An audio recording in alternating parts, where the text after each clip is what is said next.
Hey everyone, hi, welcome back to my channel. Oh my goodness, y'all. I'm not gonna even jump into the meat of the video yet. I had no idea. I spoke in my last video that I had not heard of Eminem, like Eminem, the rapper. I didn't think that he was still relevant. And I was told, I have been told up, down, and all around town that I didn't know what I was talking about. Some comments bordered on a bit of the rude. Those I deleted. But I was like, what in the world? I had no idea. I had no idea that Eminem was like still making the news. So I made this offhanded comment about how I was like, who even talks about Eminem anymore? And I have been told now how relevant Eminem is. I'm like, I didn't look up it. Y'all, this is really emblematic of like myself and my life. I don't follow any kind of pop culture. I don't watch the news for the most part. I barely keep up with any kind of news. And if anything, I'm just looking at book news. I live almost under a rock. Like, I don't actually live under a rock, but pretty much, y'all. I don't know. I don't watch television. The only thing I do is really read. I read and I watch videos about books. Like, I didn't know. I had no idea that Eminem was like a thing still. Who knew that he's still relevant? I looked him up and I was like, oh yeah, he's still making news. I mean, wow. I don't know. He's like in his 50s now. I just remember when he made that movie, Snap Back to Reality. Up, there goes gravity. Up, there goes I don't know, but that was like when I was a child. That song came out. So here I am talking because I literally know nothing about how Eminem is like not even relevant anymore, and I get swaths of comments saying like, girl, do you even know what you're talking about? No, I do not. So take any pop culture reference that I make with a lick of salt, like literally lick the salt lamp, because I have no idea. I clearly about pop culture in any kind of way. I'm like, oh, I looked up Hillary Duff the other day. Yes, because I'm an old lady. I looked up. I'm gonna get into the meat in just a minute, but I had to get this off my chest because I have not even posted that video 24 hours ago, and the swarms of comments, the vast majority good-naturedly being like, girl, you must not keep up with Eminem. No, I do not. But like, for example, I'll be like, I wonder what Hillary Duff is doing, and then I'll be like, oh, apparently she's about to have a baby. Like, she's like 8 months pregnant or something, and I had no idea that she was even. I don't know. I have no idea what people are doing. I don't keep up with pop culture or any kind of celebrity in any kind of way, and it clearly showed. So I wanted to give you all like a heart-filled I'm so sorry because who knew? Well, y'all knew. Who knew that Eminem was still relevant? I had no idea. Okay, like I thought he made that movie, you know, the 8 Mile. I don't even know. I thought he made that movie and then he disappeared from pop culture. But I am so wrong. I'm so wrong. Apparently, like he has massive fans and people that keep up with his every move, and I am not one of them. So I'm sorry. Anyways,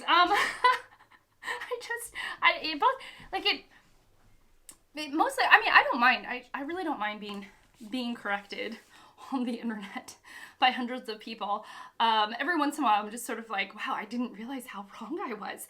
And then, of course, the rude comments. I mean, I'm like, there's no need to be rude. But, you know, it kind of comes with the territory. And for the most part, it's weird to be like, but I get so few rude comments. It's just, sometimes it just like takes me back a little bit.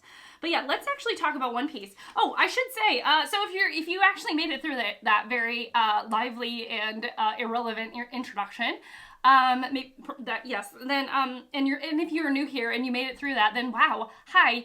Yeah, this is what we do here. We talk, I talk, and y'all are amazing. I mostly talk about One Piece, and sometimes I talk about the things that I get wrong about One Piece, which is what that was. But if you're new, I would encourage you to subscribe, stick around, and without any further rambling on, let's go ahead and get into the meat of this video. That last video, I was like, girl, look alive! What is happening to you? What is going on? I was very, like, subdued through the whole, like, video until the very end.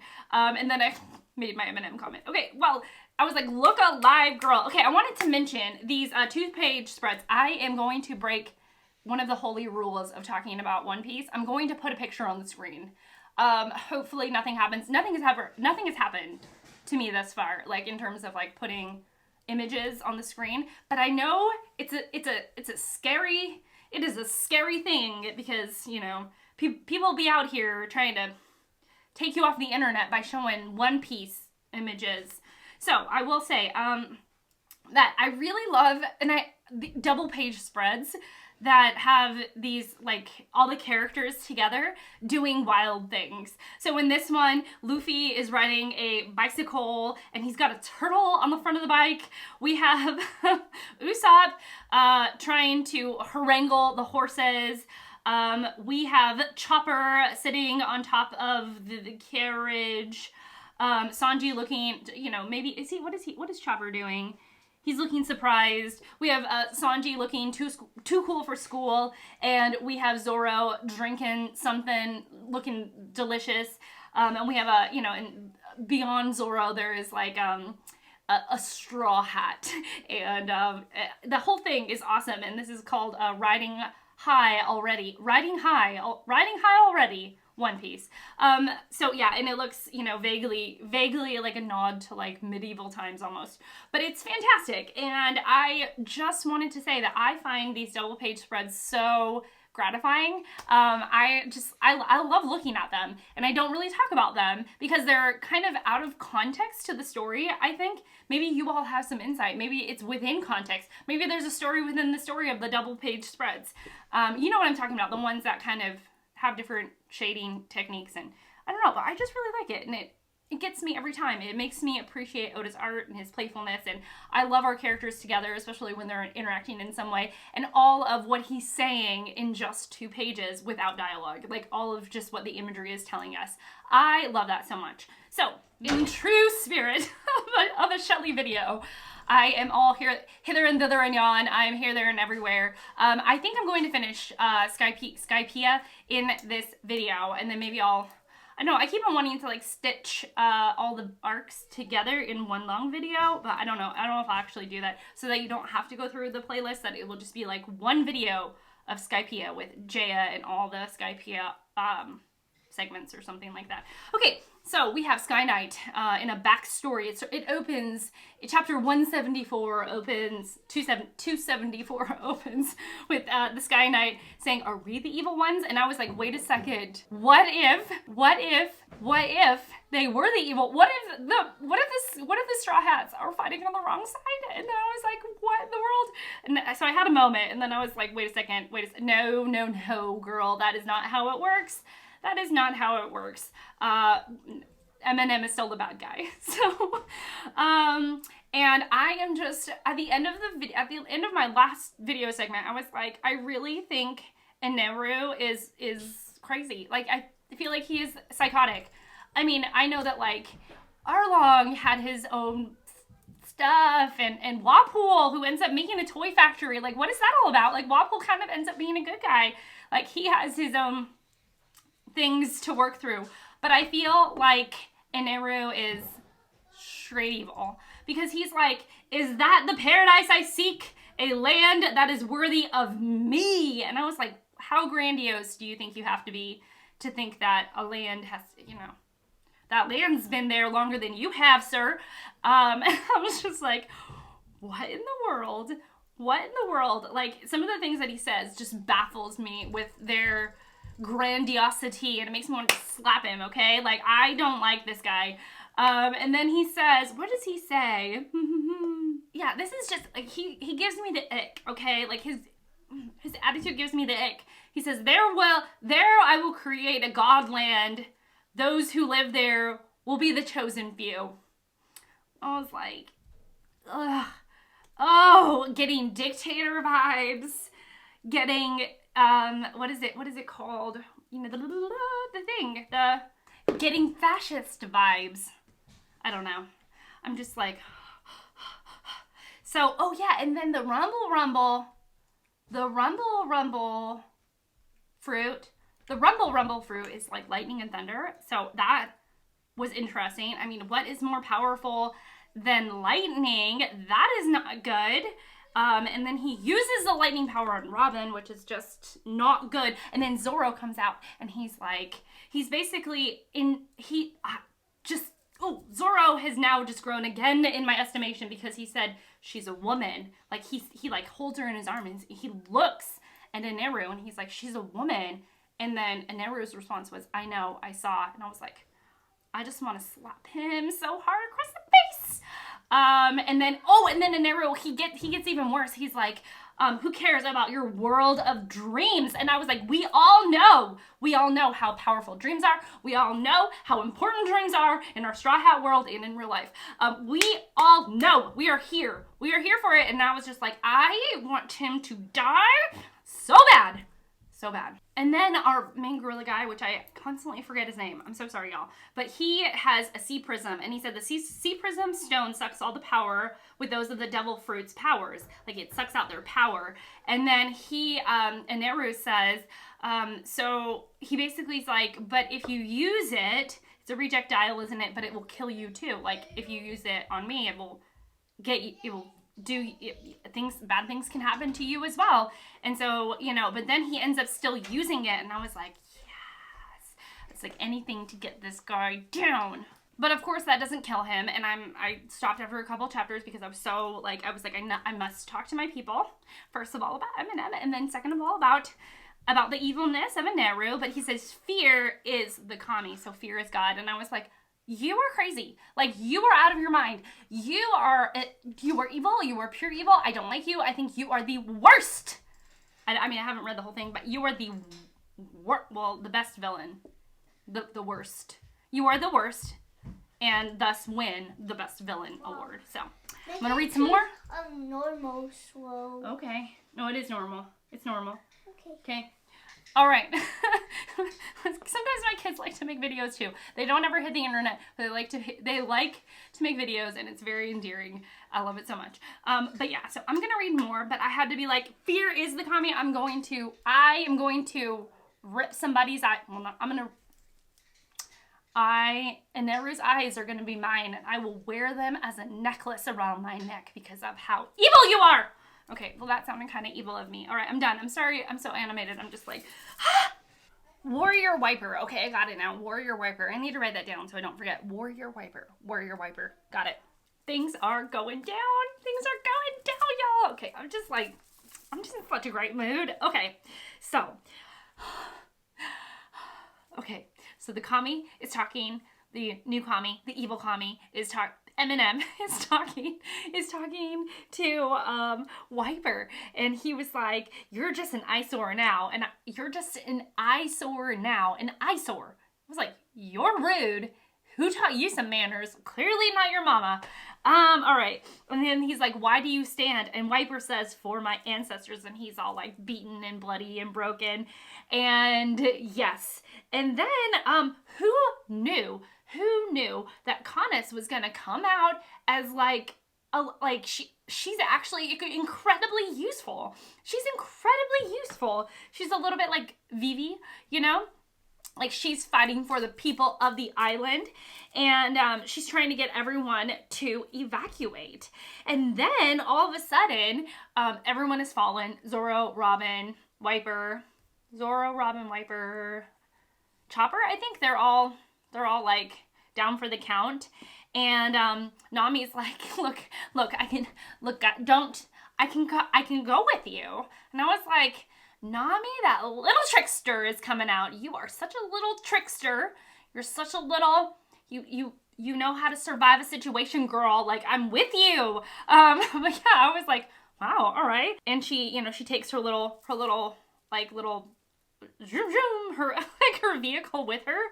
And then the commie reveals that you know, he has this like arc. It's called the Maxim arc. And I think if I was reading this in color, it would have been there. It's going to be in gold. Like the arc is in gold, but it is so exciting. So he's like, in this ship, we can travel to endless verse. Does that mean like he wants to be down in endless worlds? Cause I think of endless lands, cause verse means kind of like land. I don't know.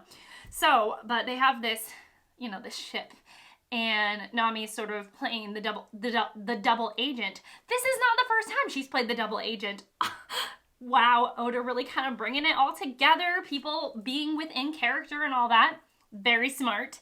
Very smart. And then all of a sudden in the next chapter, you know, if you were with me reading this, I was sort of like, where's Luffy? Like, is he still in the stomach of the serpent? Indeed he was. So all of a sudden you see the serpent is like knocked out with his head on like some, you like that? With his head on like, his head is kind of on the buildings. And all of a sudden you see and he definitely looks knocked out because his like tongue is hanging out. And then all of a sudden you see the eyes open, and instead of pupils, it's Wiper and Asia are like the pupils, and they're like lifting up the eyelids. And so they're finally out. And I was like, that way to bring the whimsical, Oda. Way to bring the whimsical. And so they finally get out of the snake. And I was like, well, finally something can happen. And then, oh yeah, so Luffy, he finds his crew members laying there helpless. And Robin is like, the navigator was taken, and Skypiea is planning, the commie is planning on destroying Skypiea, and I was like, this is all getting very treacherous and exciting. Meanwhile, in the other storyline, Canis is gathering up all the residents of Skypiea, and she's like, look, we gotta go. Everything's gonna get destroyed.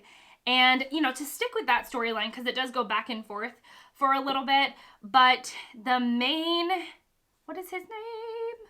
The main Hesso, the main, like, army, the main person for Kami's army, he ends up having a change of heart. He said, I thought that, like, if we follow Kami's rules to a T, that history would not repeat itself, and that there wouldn't be the wrath of the kami would not come down on the people, but he was wrong, and he admits his wrong. And then him and Canis get on the same side, and they're like, look, we're gonna round up these people, we're gonna get them to safety, don't worry about your loved ones, we got that, we'll make sure everyone is safe, and we'll put everyone into a safe place, so that even if I don't know if it's even, I'm kind of filling in with my own thoughts, but even if the world is destroyed, like, we will be safe.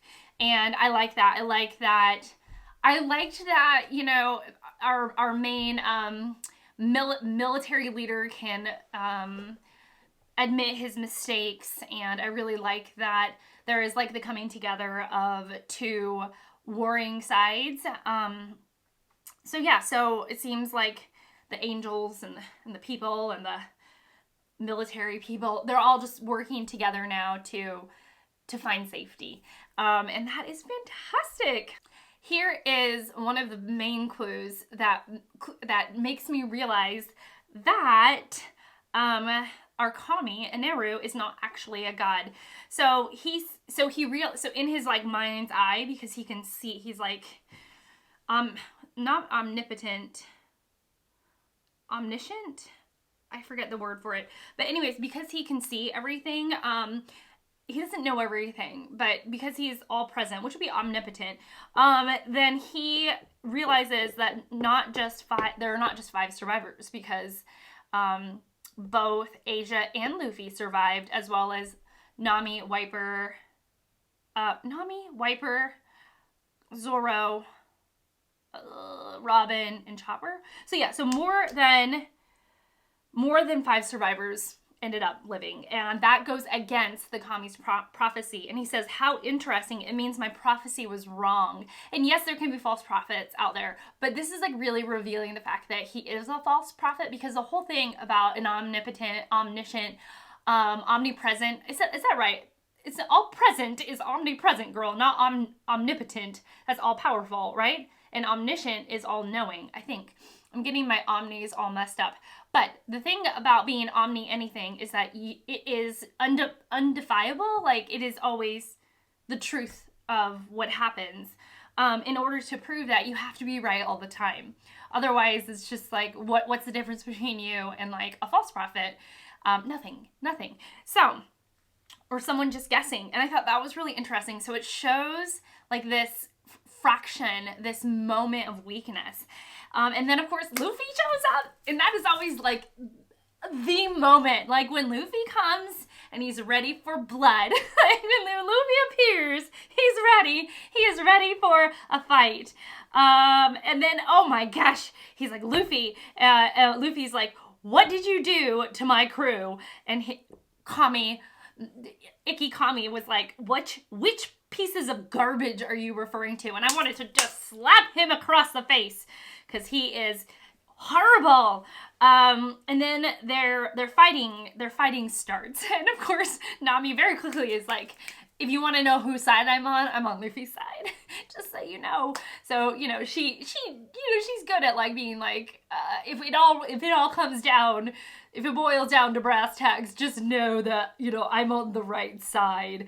And we find out that Luffy being made of rubber, that his lightning doesn't work on him. And I was like, ha ha. And it means that Luffy might be Eneru's one and only natural enemy. Wah! Yay, I'm so excited. And then, they keep on fighting, and they're trying to figure out, like, Eneru's trying to figure out what's going to work on Luffy. And Luffy is like, he's very quickly... Luffy may not be the brightest bulb on the tree, y'all. He might not be the most vibrant color in the coloring in the crayon box. I sound like I'm not the brightest color in the crayon box, but what he does have is that he figures things out pretty quickly, like rather quick. At times it's pretty quick. So he says, darn it, he realizes that Eneru has got this power that lets him read Luffy's moves ahead of time, and so Luffy's realizing and putting together that that's a disadvantage. And then this word comes up twice, and he says that he's merely a paramythia, and that Luffy, he as in like Kami, or Kami, says that Luffy is merely a paramythia, and he basically retains his original shape. And so that, they continue to fight, and it's not going super well for Luffy, as one would expect at the beginning of a battle. Can't just have Luffy win right away.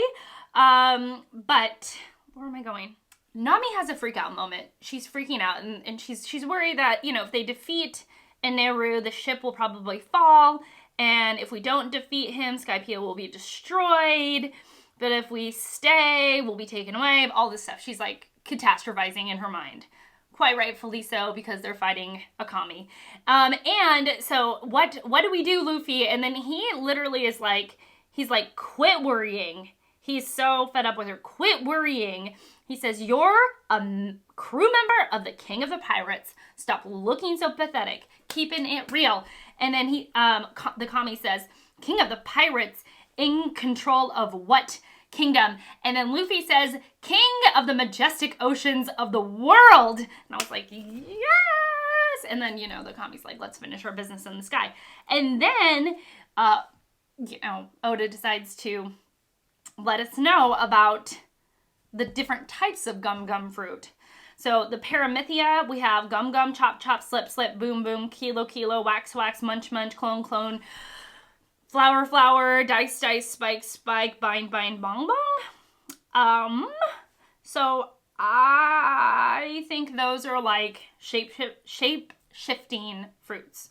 Then we have the ox fruit, which I think has to do with animals merging, animal type abilities, beast, creature abilities merging with a thing.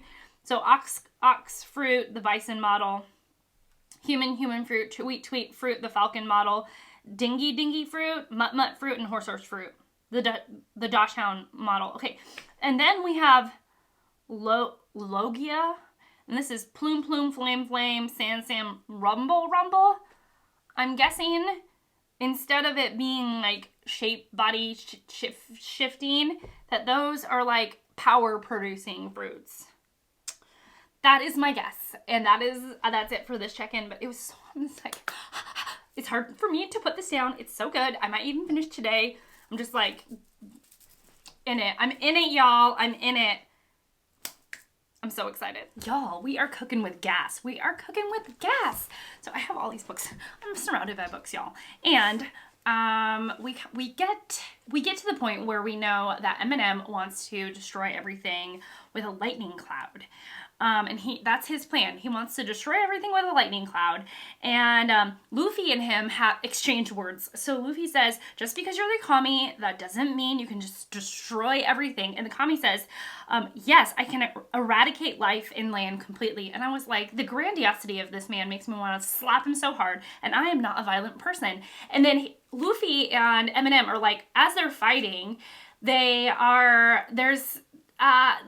Luffy realizes that part of the kami's power is that he can read Luffy's mind about what move is next and then counter the move. So Luffy like clears his mind and I was like, oh, Luffy, you okay there, buddy? But the picture of it, he just looks zonked out. And that works for a second, but it doesn't really work because even though his mind is clear and the kami can't understand what's next, Luffy's also kind of rendered helpless. And you know, he's like, if he can't read my mind, then he can't attack me, but I also can't attack him. So that goes really poorly. But you know, they're having their battle, and ultimately Luffy gets stuck on like it's like a huge ball, I think it might be a gold ball stuck on his arm. That is what drags him down. So he ends up I think the ball goes over the side of the ship, the flying ship now, and Luffy ends up, you know, getting pulled down by his weight, and Asia and the bird end up saving him. And then the kami, he ends up talking with Nami, and it was really good. He said, there are a lot of things I want to do and a lot of things I want. Or is this Nami talking? No, this is Nami talking. Oh my goodness, how did I get this wrong?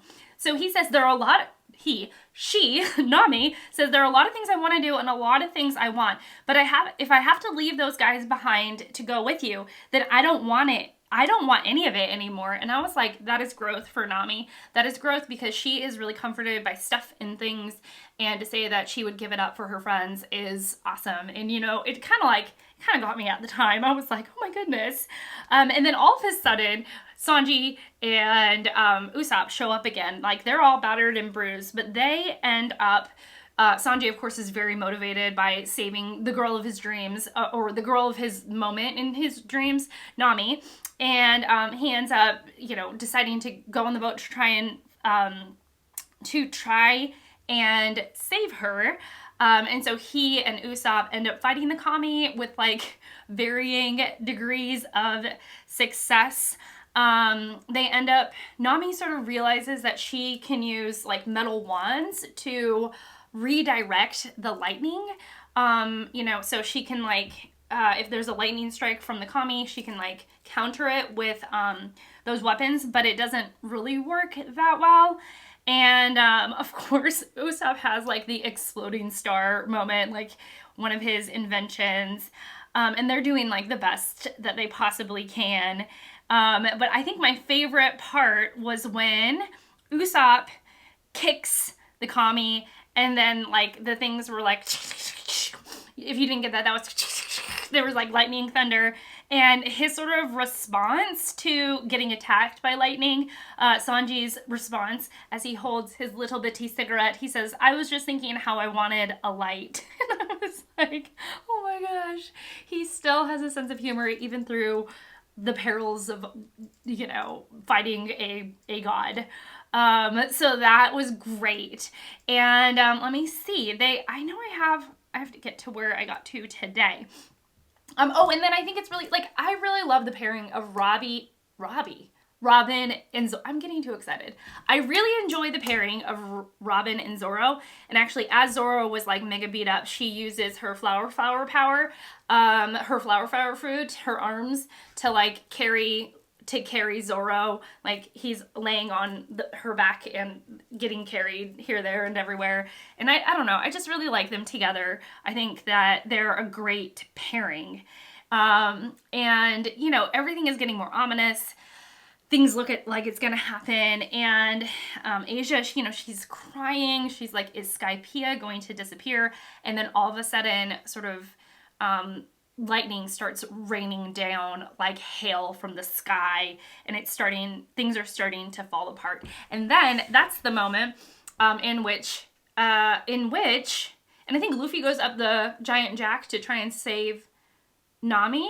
Otherwise, the crew is back together. Like, for the first time in a while, like, truly formed back together. And then we get this amazing backstory. What a cool backstory this is. At first, I was kind of like, what is happening? So I'm looking at, I think we have Calgara, Noland, and Patari. So we get this backstory about the gorillas, or the indigenous persons on Jaya, or on this island.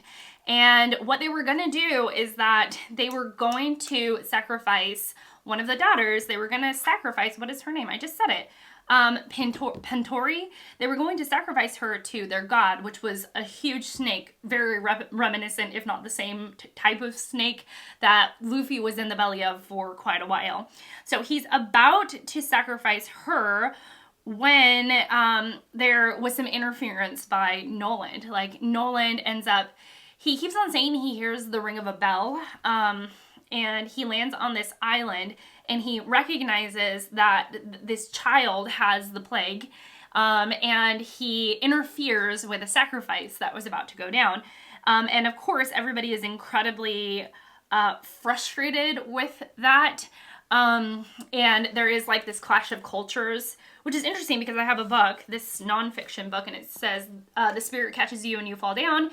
And it's about a louse family and how one of their girls is afflicted with sickness, and it's the clash. It's trying to find common ground with modern medicine and louse culture and beliefs. In a lot of ways, Noland teaches these indigenous persons, and it's very like Dances with Wolves, but I have not watched that movie in forever, but I get the concept. Like, outsider comes in bringing outsider knowledge that is actually more progressive and humane than like what's been going on. And so he says, your people are destroying this great progress of trying to go about things in a different way. That's what I'm saying. Your ritual is a slap in their faces. Your antiquated ways are the real evil. And then, he's like, are you really afraid of the gods? And so he confronts this idea, and he also figures out that he can heal people from this plague. He can heal the natives, like the native people to the island from a sickness, by cutting down and harvesting a certain tree, and that it can save them, and that you don't need to sacrifice in order to please the gods in order to get healthy. Actually, that's really not going to do anything. That really you need some modern medicine. And as Noland is a botanist, he understands what trees to look for in order, and so he has experience too with this disease, that if you find the right materials, you can have a cure. And this is very contrary. This is such a new idea to all of the people living on this island, that it takes some trust, and it takes some grit and some convincing for them to get on board. He keeps on saying that he hears this bell, Noland does, and finally you do see the bell, and he was saying that, like, he heard it, like, he heard the sound of the bell as they were on the ship coming in, and that he like continued to believe that there was an island out there because he could hear this pitch of the bell.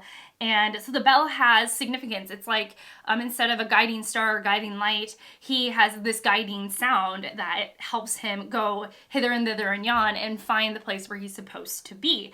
And sort of against all odds, Calgara and Noland become really good friends, and all the townspeople and all of the villagers, they're like, not townspeople, but all the villagers really, they were like, Calgara doesn't ever become friends with anybody, and here he is like so vibing with Noland. So you see them begin to have this beautiful friendship, and then Noland goes and sails the island, and you know, goes with his crew to kind of discover things. And about a month later, when he comes back to the villagers, when Noland comes back to the villagers, it's like things are pretty cold. Things are, the mood of the friendship has changed. And everyone's like, why don't you just go home? And you know, he's like, fine, you know, I guess I'll go. He's not really sure what happened. He's trying to find Calgara. He can't find him. He realizes, actually another ship member finds Calgara, and they end up talking, and Calgara is sitting disgruntled, upset, and he can see out these stumps of trees, these tree stumps, these chopped down trees. And he was saying, Calgara says, if this is a sacrifice for your so-called progress, then I should have never accepted you people. And what Noland had sort of unknowingly done is that he cut down a bunch of ancestors' trees, like trees that had significant importance. And that was really heart-wrenching for these villagers, and especially for Calgara, it probably cut deeper because Calgara was guarded towards Noland. Noland won him over, and sort of it took a lot of trust and openness for Calgara to get to that spot. And then it's like it cut even deeper because it feels like more of a betrayal because of how far you had to get to get this trust that Noland had garnered from Calgara. And so Calgara is sort of pouting, and he's upset, and he wants Noland to leave. The young lady, I know her name, Pintori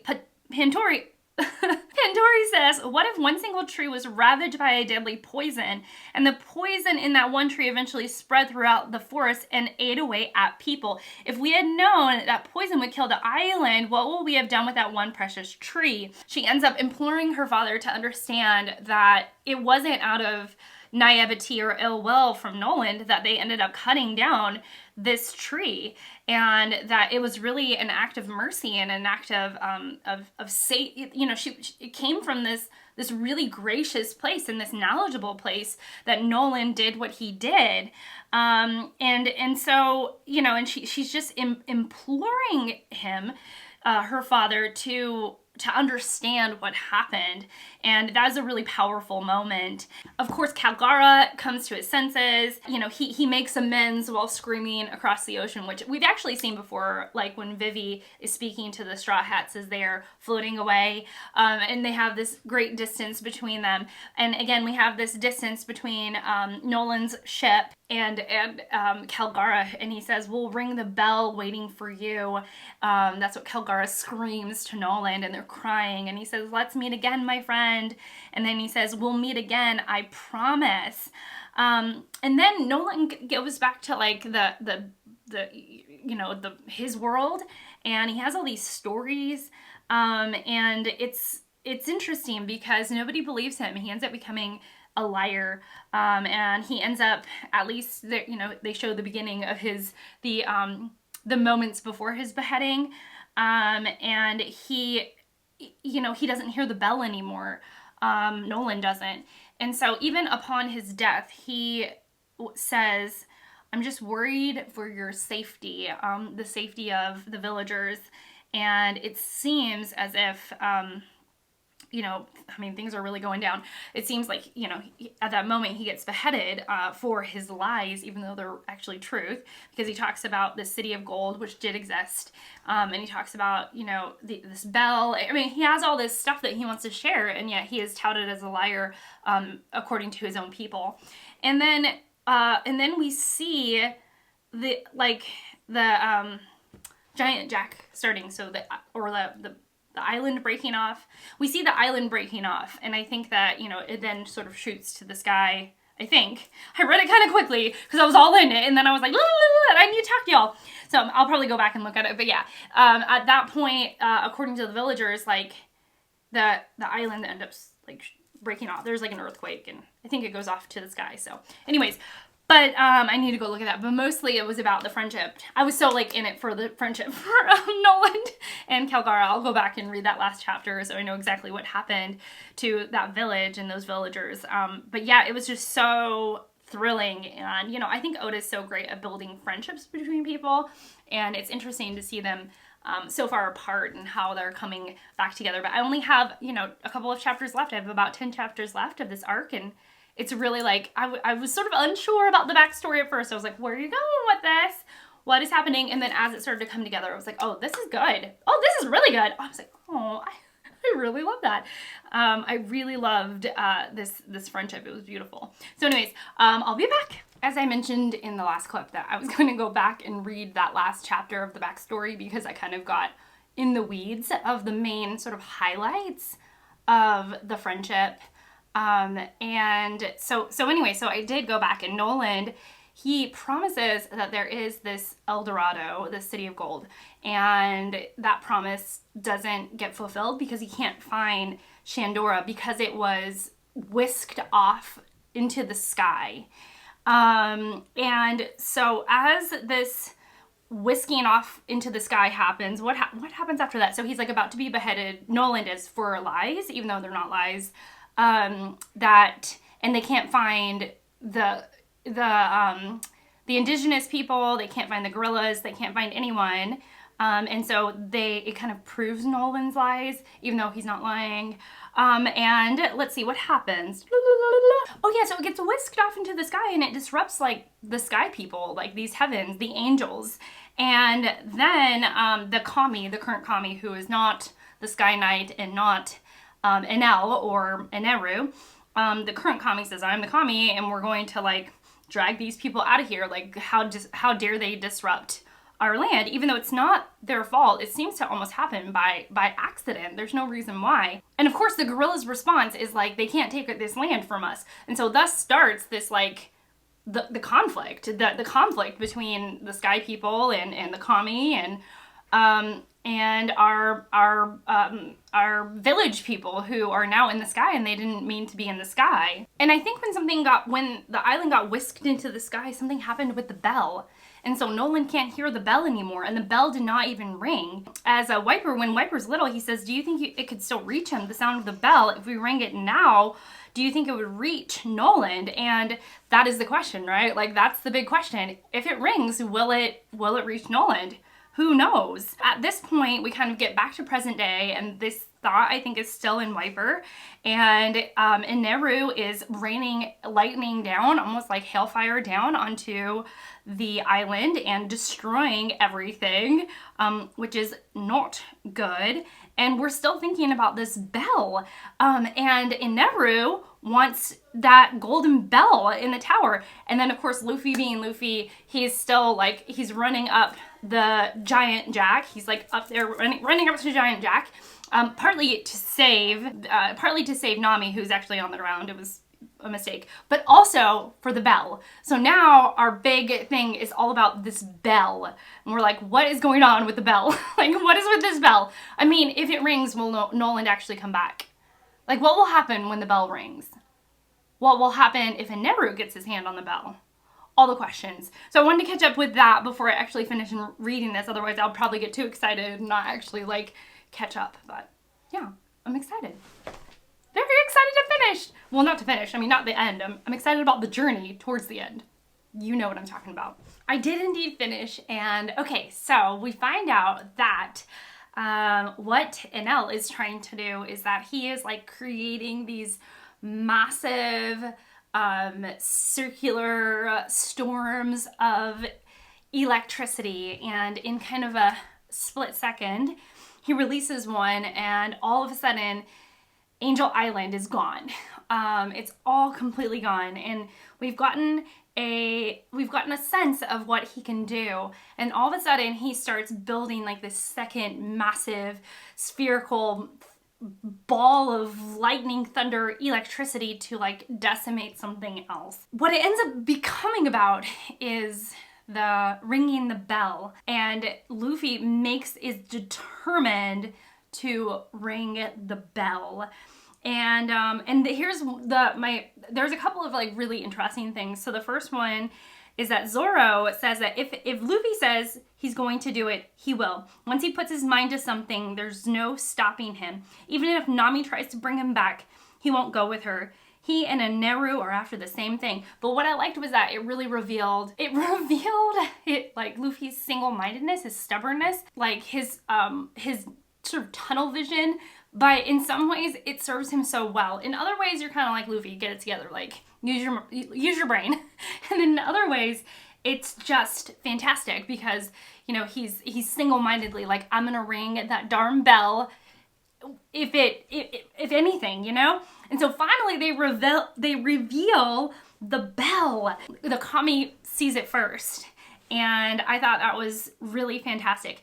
And so you got a couple of things going on. The Kami is creating this spherical electrical storm that will act as like a bomb on the gorilla village. And Luffy is like at the race to ring the bell first. And they come up with a plan, Luffy does.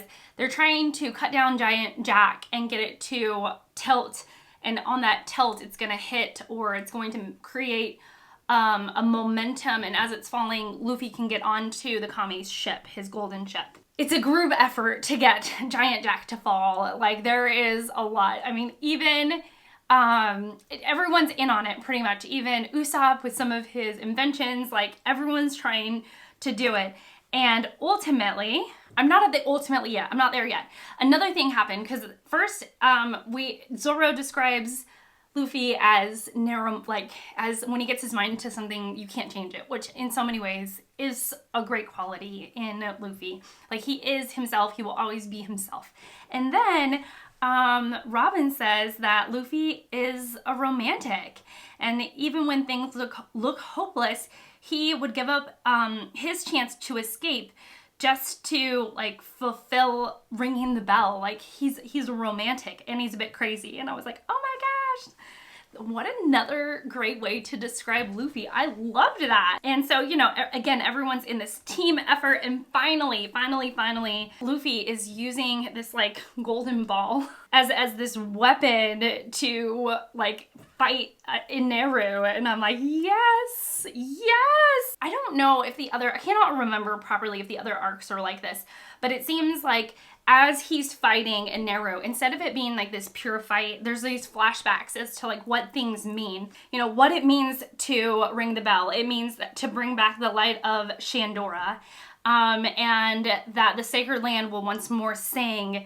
And it also means that Noland won't be a liar. And then it also means that Tomato Head says that it would prove that El Dorado does exist. And so that would make it a great adventure. And so it's like, what does this bell ringing mean? And it's like, it means so much more than just a bell. It proves Noland's truthfulness. It means hope. It means bringing back the light. It means everything. And so finally, like, all the Luffy's little stuff, you know, he like winds up all of his energy and he gets one smack, and in that one smack he both rings the bell and punches Eneru, and it was really, really satisfying.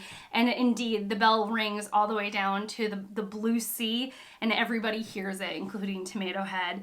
And so it's really exciting. And then that effectively beats Enel, and now he's kind of like floating, and it's weird. He says, to the divine world that floats brilliantly in the night to endless verse, and it shows the moon.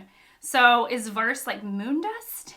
So I was like, okay, all right. So I was like, I really do think that it confirms that Eneru is psychotic and out of his mind, and it's the first time in 400 years that there's no conflict between the angel people, the sky people, and the gorillas. They're all together.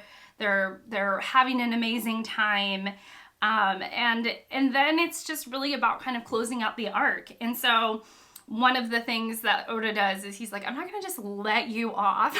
Like, that's not just it. So again, he sort of, I think he did this in the last main arc, and it's that he is mentioning Goldie Roger, and that Goldie Roger like was here, and of course people that you wouldn't really think of have heard of Goldie Roger, like the Sky Knight, he knows that, and so he says that Goldie Roger and Luffy, they're kind of similar.